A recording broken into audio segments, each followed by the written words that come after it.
anyway, what are we talking about today? We are talking about one of my favourite subjects, habits, and in particular, my passion for Give It 10, a micro habit that has helped me and my clients establish some great habits since I've been working with them over the years. When I qualified as an online coach, my coach and mentor said to me, stop overthinking, stop making it complicated, stop overcomplicating things, just look at this and tell me, how would this look if it was easy? And Give It 10 is all about making exercise predominantly, but other things as well, just making it easy. It's trying to break it down into something that's very achievable, because we kind of have it in our heads that anything worth having is got to be these big, hairy, audacious goals. I don't know if anyone's heard of BHAGs, big, hairy, audacious goals, but that it's got to be, you've got to take massive action, and it's go big or go home. And there's all the memes on social media about taking massive action. Little things just aren't cool or sexy enough to get excited about. They're not grammable.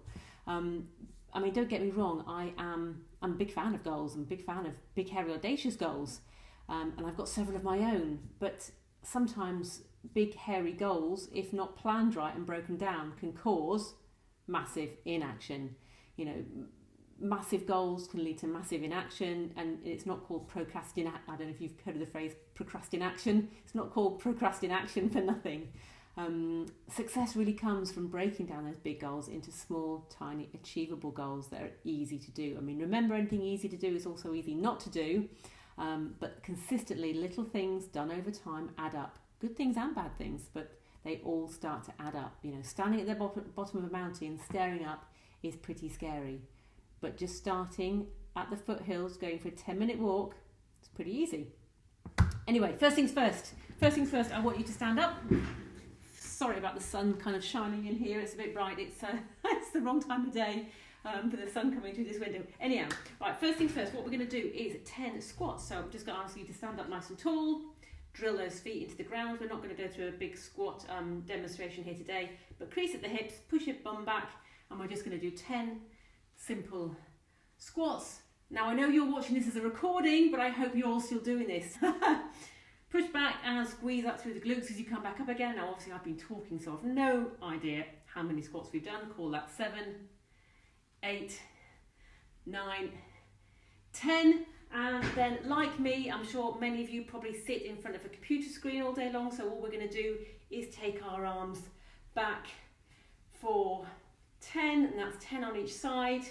So what's that? We must be on 4, 5, 6, 7, 8, 9, 10, just to get that upper back mobilising. And then come back down. Being careful not to take half my kit out in the meantime. And what we're going to do now is just going to stand. We're going to sit in our chairs, sit upright, and we're going to squeeze our butts, because we spend so much time sitting down that those big gluteus muscles, gastrocnemius is your calf, those big glute muscles in your bum go to sleep because we sit on them all day long. And those big muscles, they're the biggest muscles in our body. They're responsible, or if they're not working right, they can be responsible for ankle pain, for hip pain, for knee pain. So it's really important that we wake up the glutes. And again, I've been talking, so I've no idea how many we've done, but you get the idea. And of course, you could sit here and you could do pelvic floor exercises, exactly the same. There's lots of Give It 10s that I'm going to be speaking more about, the kind of Give It 10s you can do as we go through this presentation. I'm just conscious of where the sun's hitting me. I tried to record this a minute ago and I had a big cross right across my face from where the sun was coming through the sash windows. So I'm having to record this all over again. Anyhow, so those Give It 10s. Easy? Easy to do. As I said, easy not to do. But what do you think if you did a Give It 10 like that every single day? Would it make a difference? I think it would make a difference. It could be the difference between, knee pain or not knee pain, back pain or not knee pain. Being able to, one of my favourite Give It 10s is literally getting down on the floor, rolling over and standing back up again. Imagine if you did that every single day for the rest of your life. When you hit 70, would you be able to get yourself back up off the floor? I think so. Anyhow, so that's what a Give It 10 looks like.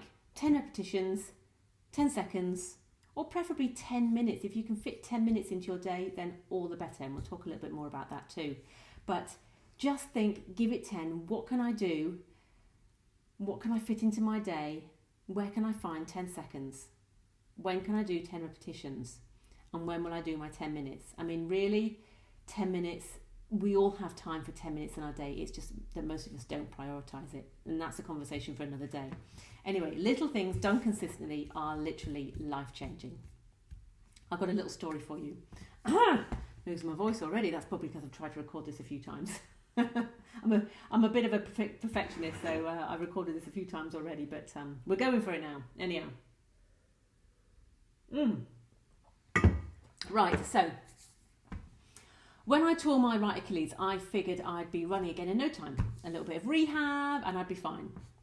I was primarily a type A personality, as you may have seen. I was impatient, I rushed things, I did extra reps to hurry things along, and I just didn't have time for all that rehab stuff. It's boring. I just wanted to get on with my life. And sure enough, I got running again. And I entered a short fell race. And when I got there on the day, I actually realised that I'd signed up for the 12-mile event, not the 5-mile event that I've been training for. So what did I do? I went back to my car, I threw on a bit of extra taping on my Achilles, and I ran the 12-mile course. And to be honest, I had an amazing run. I got a PB, and I figured I'd utterly nailed my rehab. It niggled a bit, but that was to be expected, right? But the following day was an entirely different story, and long story short, that was the last run I did for nearly 2 years. Ultimately, another long story short, both my Achilles went, and the back pain that I'd been suffering since I'd had surgery the year before also got worse as well. So I'd even had to stop my boot camp classes that I was running, and I didn't feel I could properly even train the clients that I had that I was training. I was in a bit of a mess, to be honest. And despite being outwardly enthusiastic, I was digging myself into quite a pit of despair, really. How can I train others when I can't even get my own body sorted? And it was during this time as well that we ended up, again, long story short, we ended up moving house 4 times within 5 years. And the only way I could work or could continue work with the way my body was feeling and the moving that we were doing and renovating this property as well was to set up working online. And as I set up working online and started to reach out to more and more people and start helping people with their fitness goals and their lifestyle goals, most of them, the biggest block, like I had been as busy mums, most of the women I was dealing with were mums, was time. How do you have time to work out, to get to the gym, to do what's necessary to get a fit and healthy, strong body? Because even though nutrition is a big part of what I do, I know that the exercise part of the equation really does A, accelerate results, but B, gives you a body that is strong and capable and able to carry us with dignity into old age. We'll not go into my kind of my talk on that, but we need to exercise, but people are telling me they didn't have time to exercise. So I started to design some short 10-minute style workouts. The simple stuff that you can do at home with no kit.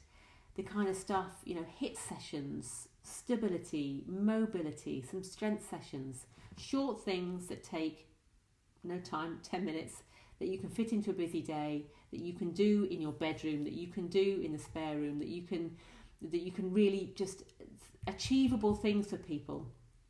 But of course, obviously, even though I think everyone, if you want it bad enough, can fit 10 minutes into your day, but of course there are some times that you can't, or sometimes that you just don't get round to it, you've not made it a priority, it doesn't happen. So people have said to me, I didn't have time for that 10 minutes. And I said, well, you know what, just do 10 repetitions. Just do 10 squats while you wait for the kettle to boil. Just do 10 press-ups on the kitchen counter. Just go for a 10-minute walk. Just do 10 somethings that you can incorporate into the other things that you were doing. And I don't really know when I was first conscious of saying to people, just give it 10, just give it 10, just give it 10. but it wasn't until, but I guess it was just becoming part of the, vocabulary I was using on my social media channels and stuff. Just give it 10, give it 10, give it 10, 10 here, 10 that. And when I went to meet my friend for coffee one time, I walked into the coffee shop and she's like, hey, it's give it 10 Jen. And, I just loved that. Absolutely loved it. So much so that it's now my Instagram handle, give it 10 Jen. Anyhow, I remember walking into a shop, a local shop, and as I walked in the door, the woman looked at me and then she looked down and she looked back at me in recognition and went, oh, it's give it 10 Jen. I tell you what, I felt like a superstar. It hasn't happened again since, like 2 years since, but it really, really made my day. It made me feel like the give it 10 message, was getting out there. So give it 10 is a micro habit. It's something small that is a vote. It's a vote for the kind of person you want to be.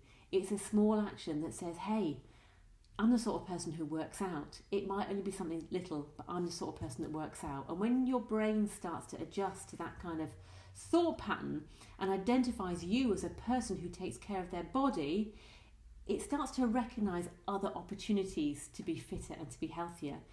You don't second guess taking the stairs or taking the lift. You just take the stairs. When you pass a bench when you're out walking the dog, maybe you stop and do 10 press-ups on it, or 10 tricep dips, or maybe 10 crunches or something.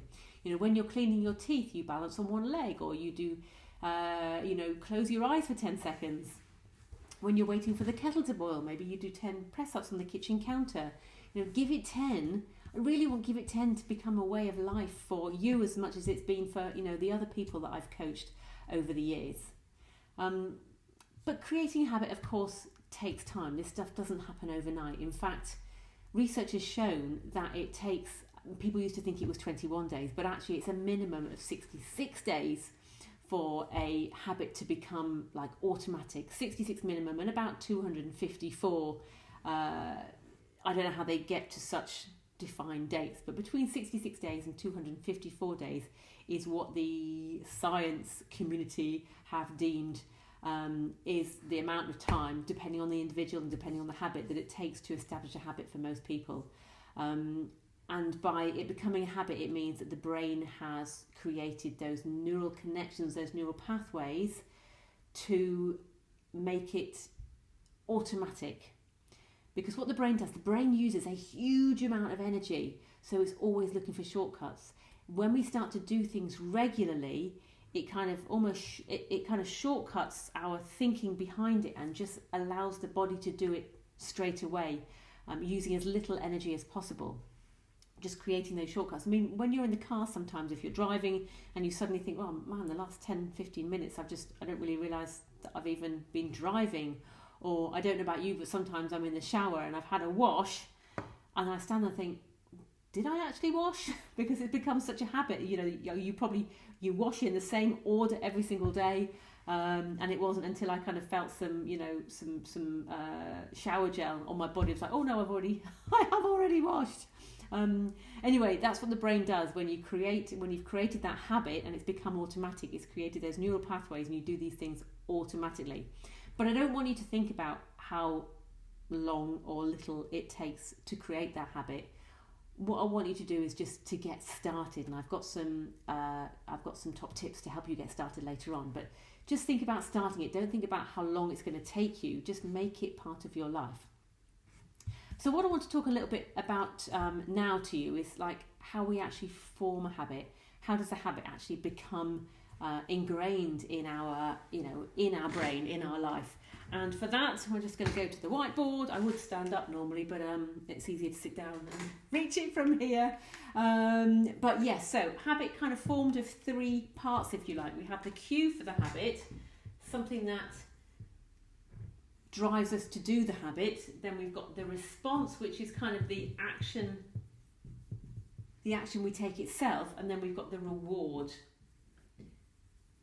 which is why we keep doing it, why the brain wants us to keep doing it, because we get a reward for it. We get a serotonin, dopamine kind of hit from doing something, and the brain goes, oh, well, that was nice, we'll do that again. So the cue, what can the cues be? The cues can be something like a certain time of day, a certain situation or scenario, For example, when your alarm clock goes off in the morning, that's the cue. The response is, I'm going to hit snooze. The reward is, you think you are doing your body some good by getting an extra 10 minutes sleep. Well, actually, I'm not going to go down that route, but there's a whole load of psychology, neurology and physiology around why hitting snooze isn't good for your body. You can find out a bit more about that in my 10-step morning routine challenge. That's available on my website. 10 steps to get your morning sorted. But that is the cycle. We have the cue, we have a response, we have a reward. The cue might be 6 o'clock in the evening, you're preparing dinner and you pour yourself a glass of wine, and the wine makes you feel more relaxed and at ease, and a reward for, the day that you've had. So that's, in fact, there is also another part to this. Now, this kind of reward loop, the habit loop, was first kind of talked about in this book here? The Power of Habit by Charles Duhigg. I think he was one of the first ones to start talking about that habit loop. But actually, subsequently, this book, one of my favourites as well, Automatic Habits by James Clear, fantastic book, highly recommended, adds in kind of another thing here as well. Between the cue and the response is also a craving. So quite often when we have that, we're in that habit loop, we have the cue, and then straight away, because the brain recognises that it's going to get a reward, it initiates this like craving as well. So that is very much part of the cycle, is that craving for something, and I'm sure you're all familiar with that craving response. Anyway, so what I want you to do now is have a little think for a second or two, is what habits make up your day, and what do you have to do to perhaps turn some of those habits around. Now, I'm not saying you have to go out and change all your habits, but how I help people is recognising the habits that they formed. Say we all have good habits and bad habits, but generally there's a lot of not optimal habits, not always bad habits, but certainly not optimal habits for for the sort of person that perhaps you are hoping to be, for the results that you want to see in your life. I'm as much a habit coach as a health and fitness coach, to be honest, because habits aren't necessarily consciously formed. In fact, it's quite significant around that, how they're unconsciously formed and how they've been unconsciously ingrained in what we do, till we get to the point that we're mindless about it, which is kind of just, what we've talked about there.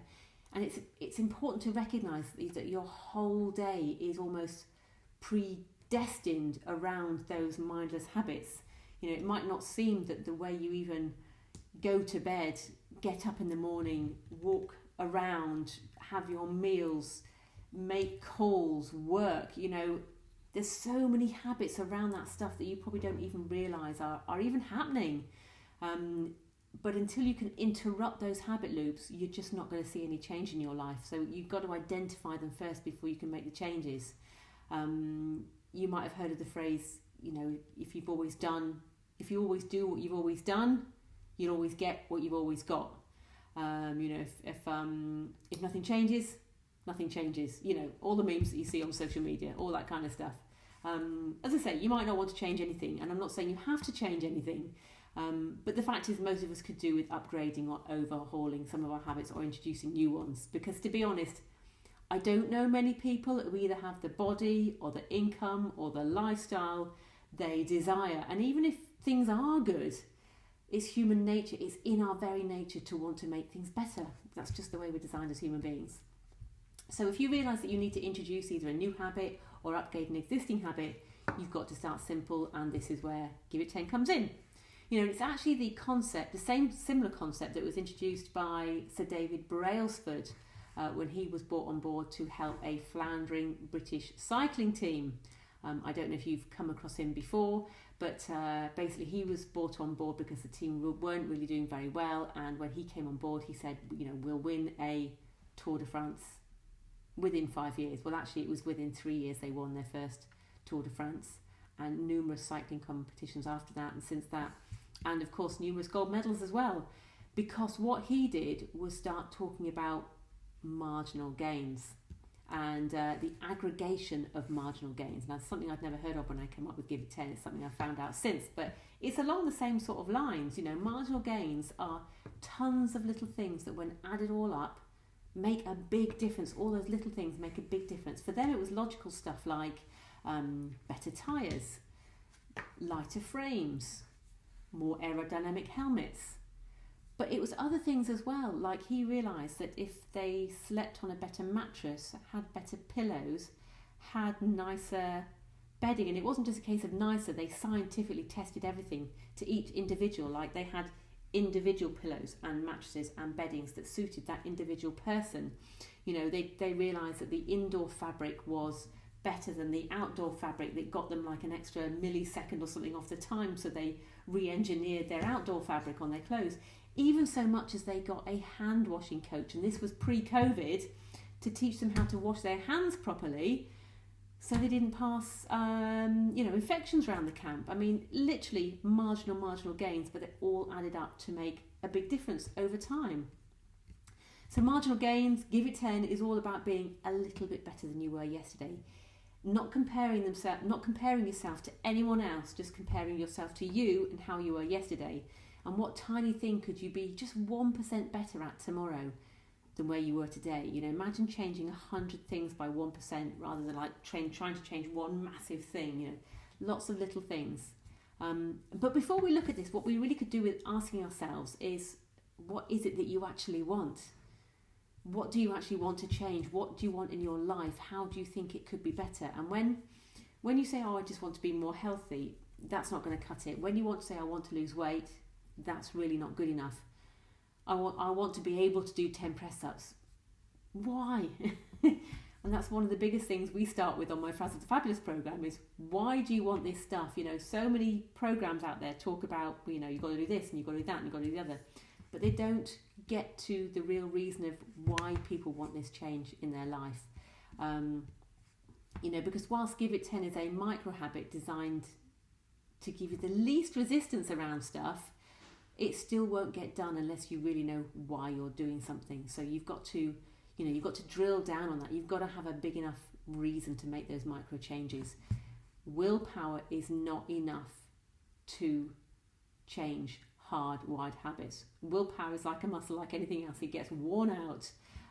But your why, if you have a strong enough why, you'll do what you need to do. A why that will get you on an emotional level will trump willpower, will trump anything else every time. Ask yourself why, then question your why, and then question it again, and get down to the emotion, and then get down to work. Because you will hit snooze if your why isn't big enough. You will skip a run if your why isn't big enough. You will watch another episode of whatever you watch on Netflix instead of getting a good night's sleep if your why isn't good enough. You will eat a whole packet of biscuits or crisps or whatever if your why isn't big enough or good enough. And you will tell yourself that you're being kind to yourself because you've had a tough day, when you know it's just another excuse not to exercise. And don't get me wrong, I'm a massive care of being kind to yourself and self-care, but that doesn't always mean wine, massage, Netflix. Sometimes it does. It absolutely does, and I'm all about that, but you know the difference. You know the difference, and if your why is strong enough, you'll know when you need to do one or the other for sure. So here's an example. If you want to lose weight because you feel are you wanting to lose weight just because you feel that you should, or that you really do need to because of health issues?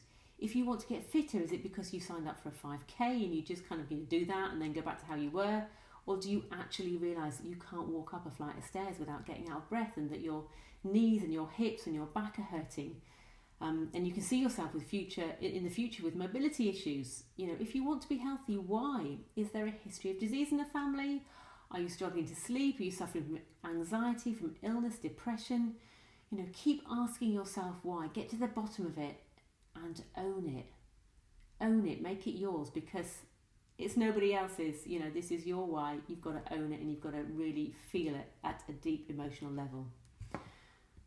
So now that you've got your why, you need a how and a what, and what needs to change, and how are you going to do it? So here's a few ideas. You can take one, you can take two, you can take a few, but just get started. It's easy to do, as I've said before, it's easy not to do. So maybe you want to start the day with a 10-minute walk. How about standing outside or even sticking your head out of a window if necessary and taking 10 deep breaths? Drink 10 small glasses of water a day. List 10 things you're grateful for. Do 10 walking lunges when you're out with a dog. Do 10 squats when you get up from your desk. Walk up and down a flight of stairs 10 times before lunch. Do a 10-minute meditation. Do a 10-minute workout. You could warm up, do a 4-minute HIIT, like 10 seconds, 20 seconds on, 10 seconds off, 8 times round. That's 4 minutes. That's a classic Tabata, a brilliant routine, and maybe a quick cool down. That will only take you 10 minutes, less than 10 minutes probably. How about blasting yourself with freezing cold water at the end of your normal shower, just for 10 seconds? Give yourself a 10-second countdown before you do a tricky task, just to get your head in the right place. How about eating 10 different types of fruit and veg in a day? And that's actually a lot easier than you think it would be. Now, I think you get the idea. It doesn't always have to be 10, but the phrase, give it 10 is just enough to hopefully inspire you to do something. But how do you get started? How do you do these things? Here's a few steps to just give you something to think about.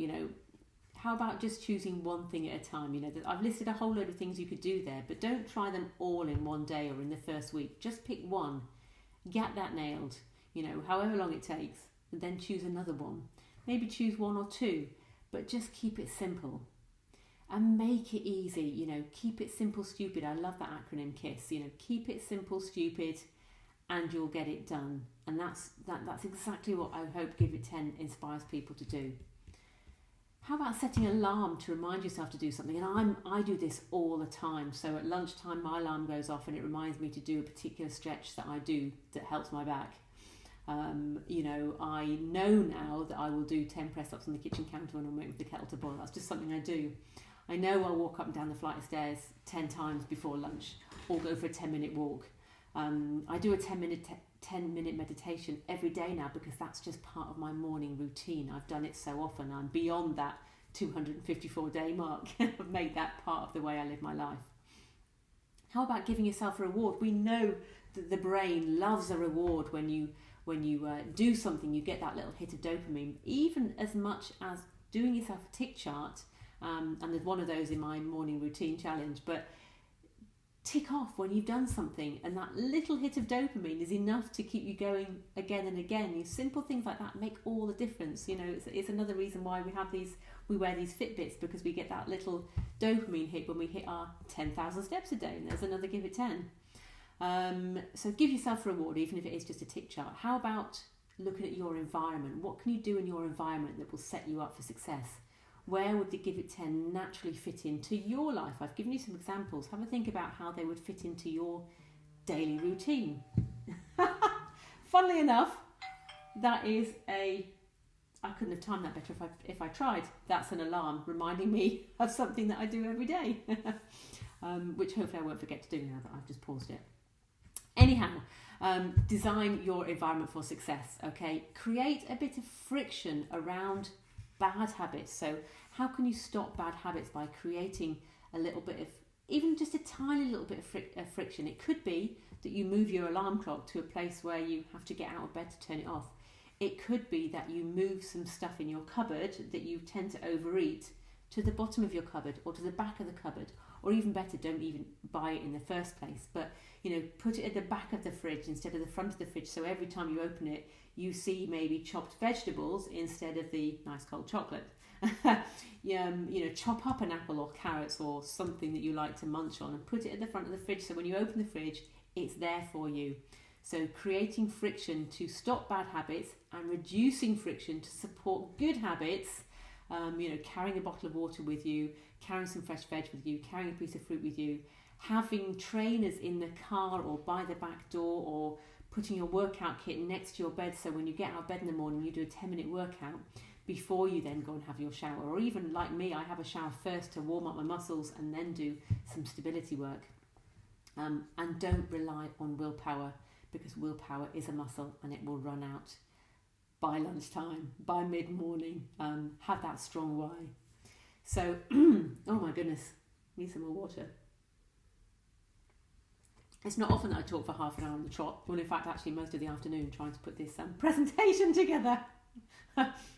Anyway, Give It 10 is not about training for a marathon, and it's not going to replace a targeted program for a specific outcome. Give It 10 is purely like lifestyle hacks to get you on the right path. Or it could just be a stepping stone to something bigger. If you have got some big goals that you want to achieve, it might just get you into that right frame of mind. You know, because once a habit is established, it's easier to scale up. Give It 10 is going to turn you into the kind of person who works out, who eats well, who thinks right. It's a vote for that kind of person you want to be. The action itself might not be massively transformative in itself, but as I said, it's a vote for the sort of person. It's a vote in your favour, and designing your environment to support these votes is going to get you the compound effects that all these little actions are going to have on your life going forwards. So that's it from me. That's your Give It 10 micro habits, the power of micro habits in your life, the micro habits that are going to set you up for success, living a healthier, fitter, stronger lifestyle. Thank you so much for listening to this presentation today. I'll see you all soon. Take care. Cheers.